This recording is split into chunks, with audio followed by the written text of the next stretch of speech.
Well, I was thinking about a story that I had heard from another pastor. And they were telling us a story about when they were a young minister for the first time, and they were going to help do a funeral. And they'd never done funerals, and they went into this space. And one of the things that happens is the funeral home people are usually really trustworthy. They have good senses of here's what needs to happen, here's the logistics to make this work. And the funeral home guys turned to the pastor and told him, now, it's a tradition here that when you go forward to the body, you kiss the body. And they said it real serious to them. And so the pastor goes up and he kisses the body, and the funeral home people were just sneering and chuckling that they had tricked this young pastor into showing that he didn't really know what he was doing. And in that story, the pastor usually just conveyed how he felt so embarrassed. And I'm also thinking about the people that might have felt hurt of wait, what are you doing? This is my loved one who's passed. This isn't just time for joking. But there's something weird that when people tell us something to do, it's kind of in our nature to try to follow suit. Every once in a while, you might be someone who when someone tells you what to do, you immediately resist. But a lot of human social behavior is we want to conform as well as we can. If I can do it, I want to follow this request, this rule. And there was one of those kind of hidden camera TV shows where they had somebody in a doctor's waiting room. And there'd be a little light that would come on, and the planted person in the room would stand up every time the little light would come on in this waiting room. So they'd stand up, and then, other people in the waiting room looking around and confused. And then the next time it goes off, a couple more people stand up with the light when this person stands up.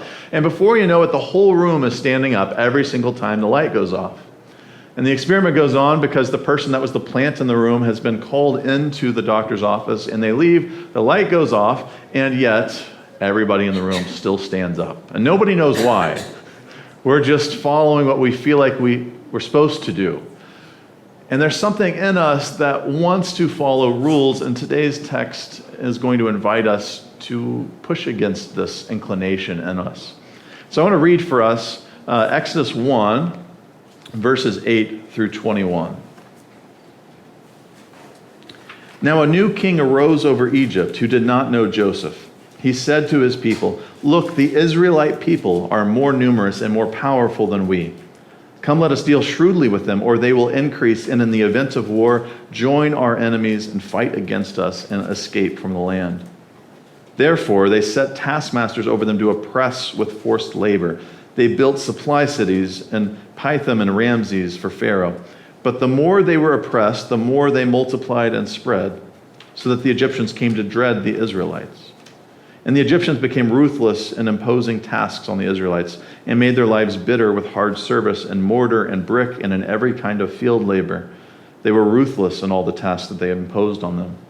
And the king of Egypt said to the Hebrew midwives, one of whom was named Shiphrah and the other Puah, "When you act as midwives to the Hebrew women and see them on the birth stool, if it is a boy, kill him. But if it is a girl, she shall live." But the midwives feared God. They did not do as the king of Egypt commanded them, but they let the boys live. So the king of Egypt summoned the midwives and said to them, "Why have you done this and allowed the boys to live?" And the midwives said to Pharaoh, "Because the Hebrew women are not like the Egyptian women, for they are vigorous and give birth before the midwife comes to them."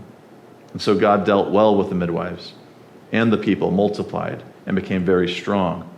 And because the midwives feared God, he gave them families. The word of the Lord. Thanks be to God. This is I have a growing list of my favorite biblical stories, but this is on that list of one of those stories that I feel like the more times we go back to it, it continues to have power. And it's a story that I think we can understand. It's a story about a people in power who have power and yet are afraid. We often feel like when we have power, we're going to feel powerful.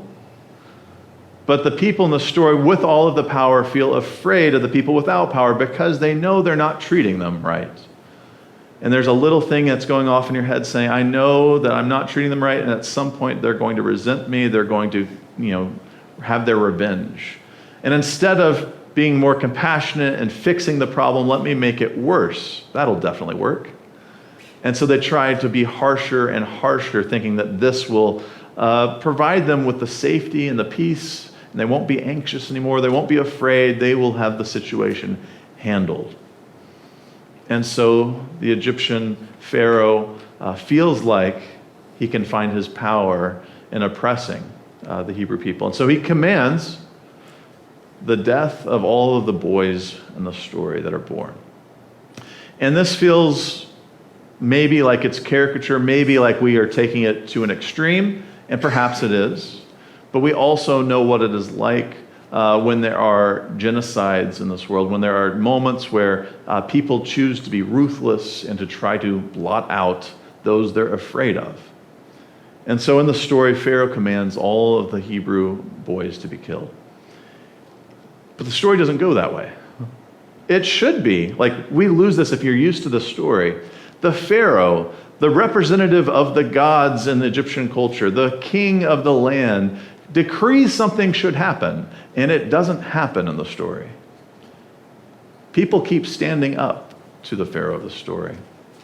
And so we begin the resistance of the book of Exodus with a group of Hebrew midwives.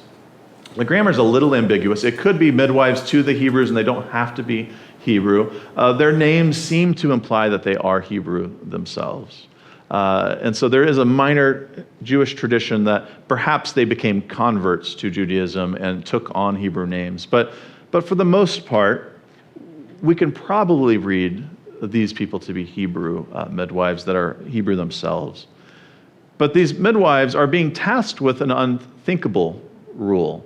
Maybe if you've had a workplace environment where rules and regulations come down to you and you're just supposed to follow suit, you've had times where you're like, I really am not a fan of the new corporate memo, here's how things have to work now.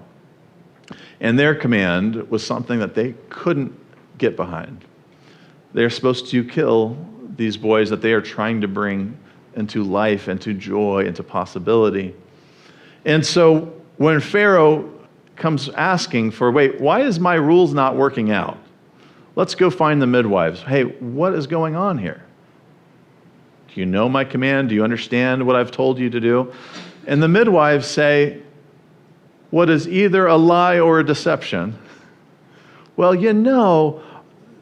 the Hebrew women, they just give birth so fast. They're just so speedy. They're so strong that, man, by the time the midwife even shows up, the baby's gone. I don't know what to tell you, Pharaoh.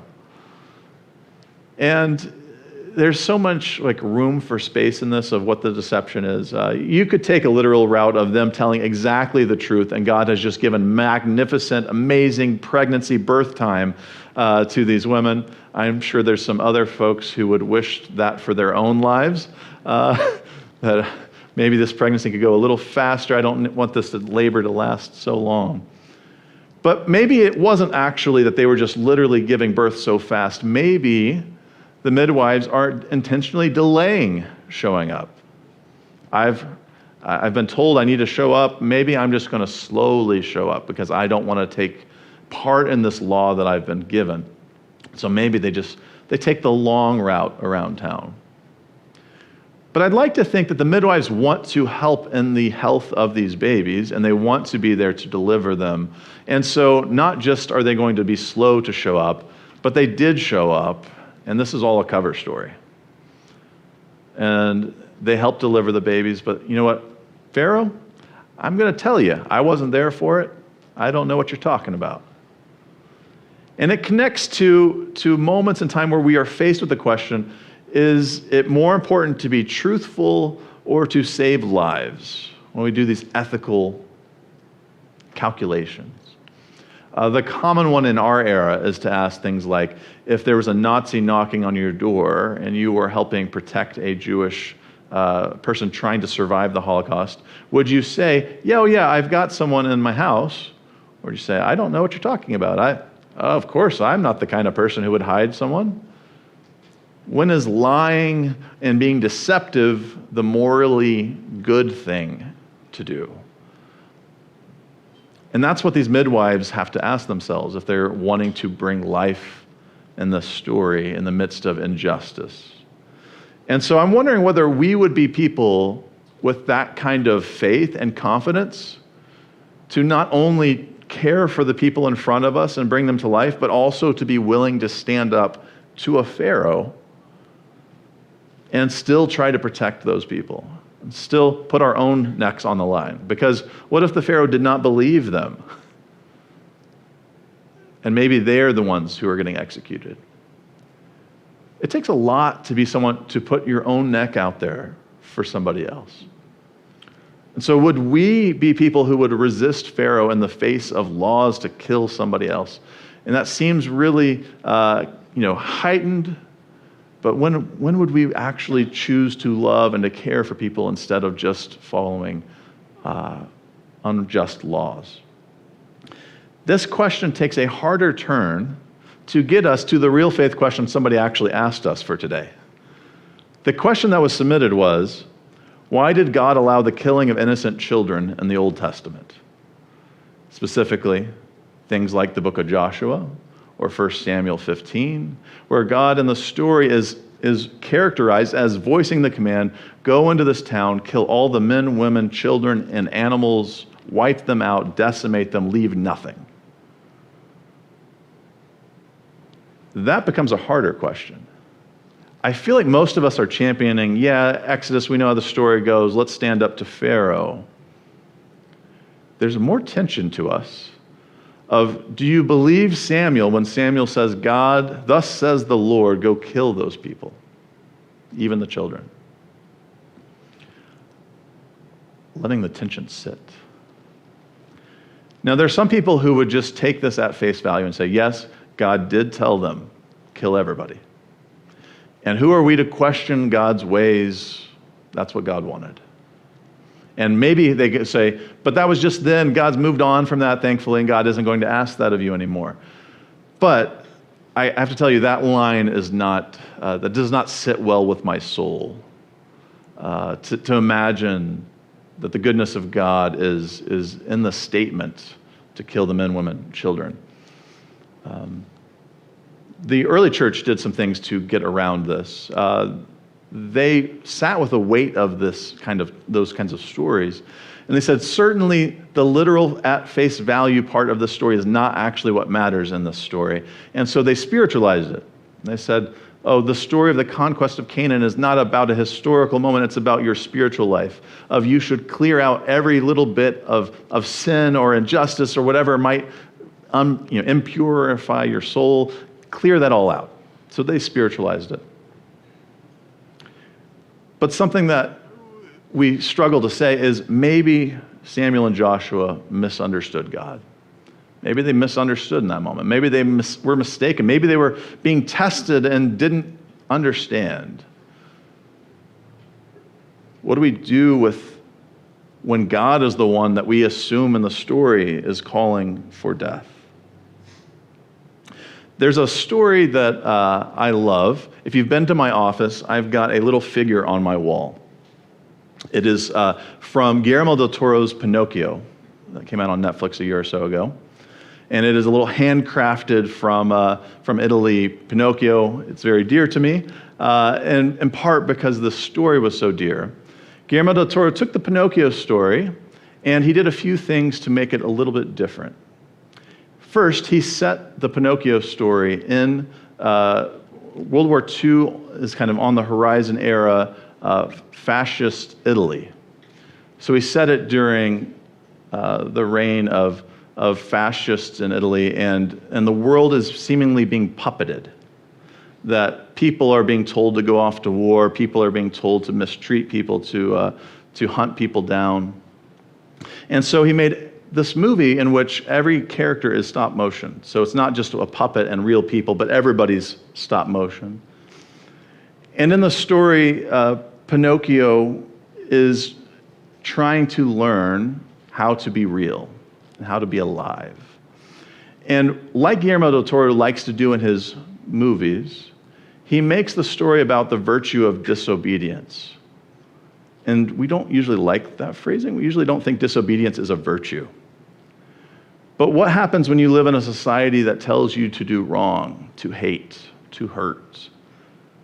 Maybe to cut your strings loose is to be alive and to be real and to be good and what we are meant to be. And so the story of Pinocchio is turned into a story of, are we all puppets or not? And are we all willing to just do what we're told or stand up when we have moments that we need to? And I feel like it might be hard to accept, but love sometimes calls us to break the rules. We know this on a small scale. You might have had a loved one ask you a question, that the question might not need an accurate response as much as a loving response. If you have kids and your kids have shown you an art piece, are you judging this art piece based on a museum curator's eye or an affirmation of the artist in front of you? Love sometimes breaks rules. I think about Jesus loving people. Often broke a lot of rules. I feel like when we talk about Jesus being sinless, a lot of first century contemporaries would have been like, I have a big list of his sins. Did you hear when he healed on the Sabbath?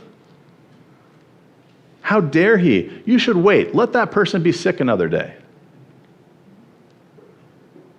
Did you see that he touched that leper when he healed him? You should be outside of the community. You should be quarantined.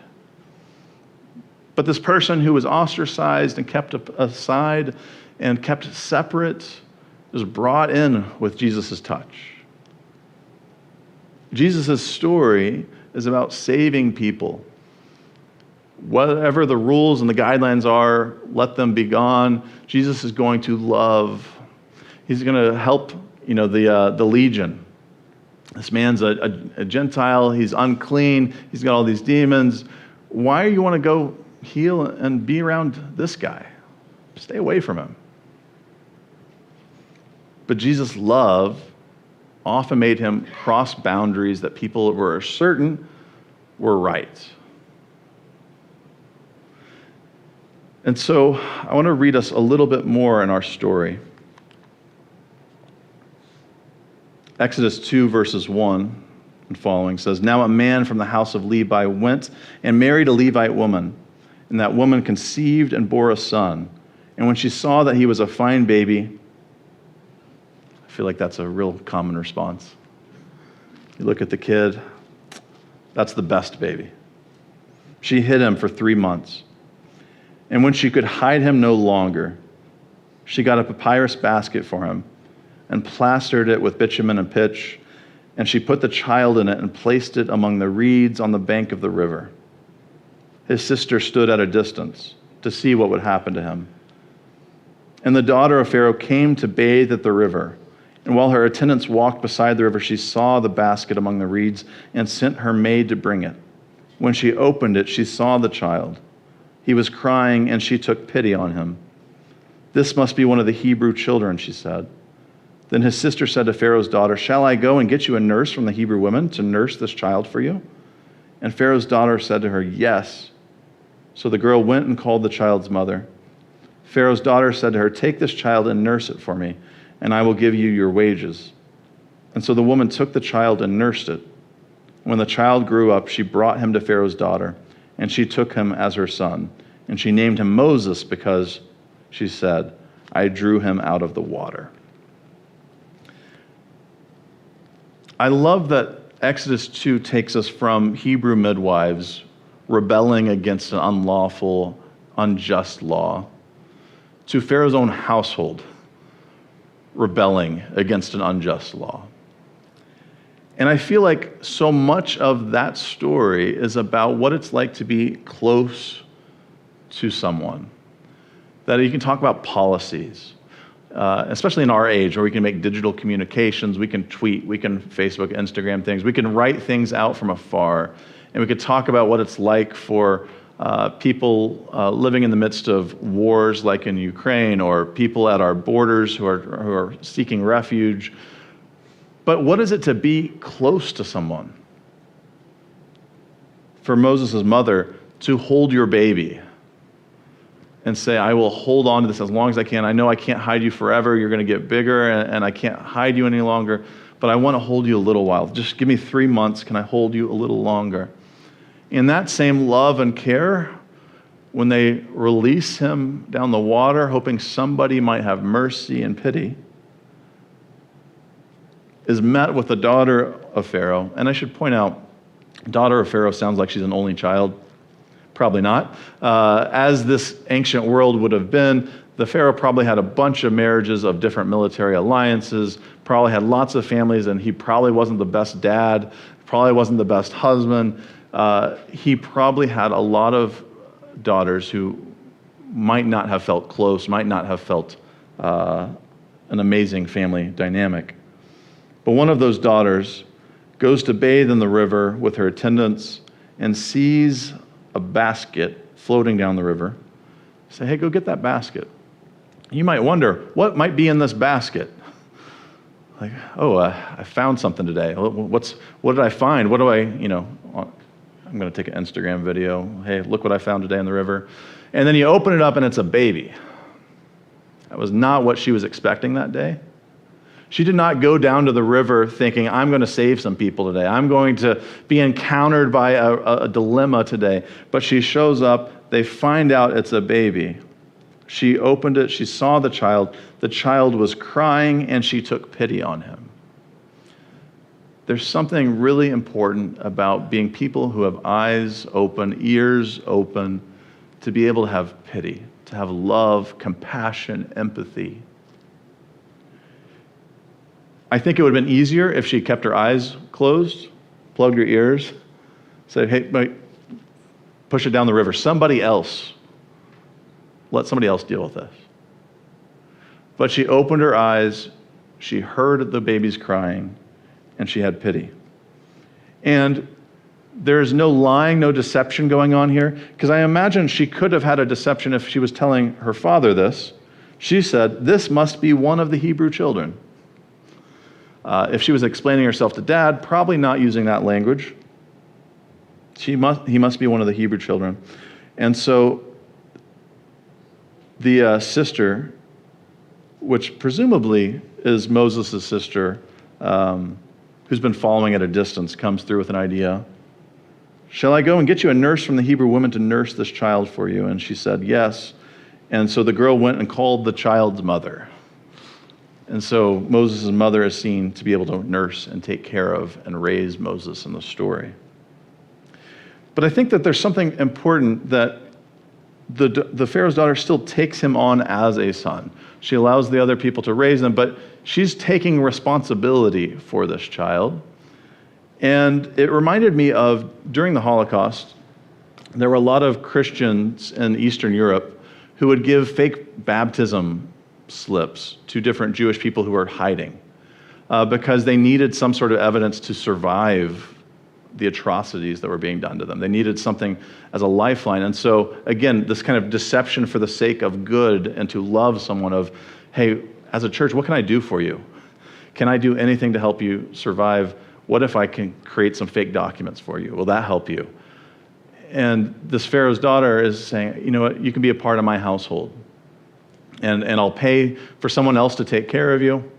So if people come asking about the kid, say, well, I wouldn't ask about this kid. You know whose kid it is, right? It's the Pharaoh's daughter. Do you want to ask about the Pharaoh's daughter's kid? Leave him alone. And so she takes responsibility for him to give him protection. And I wonder how many of us are willing to go to those kinds of links to offer our support, our love, our care for those who are in need.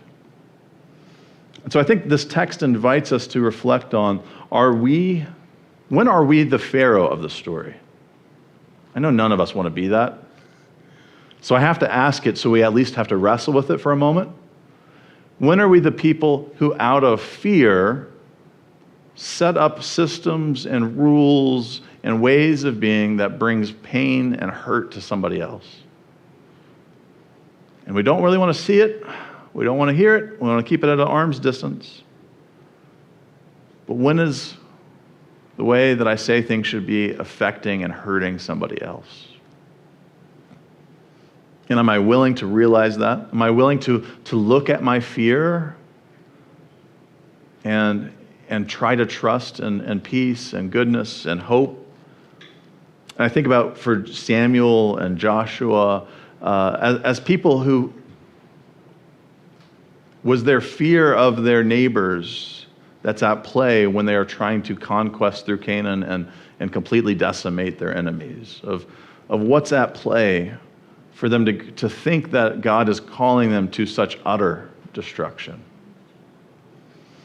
But whatever is at work there is also potentially at work in our own lives, in perhaps different ways, but it's still there. Maybe you're not Pharaoh in the story. Maybe not always. Maybe you might be like Moses.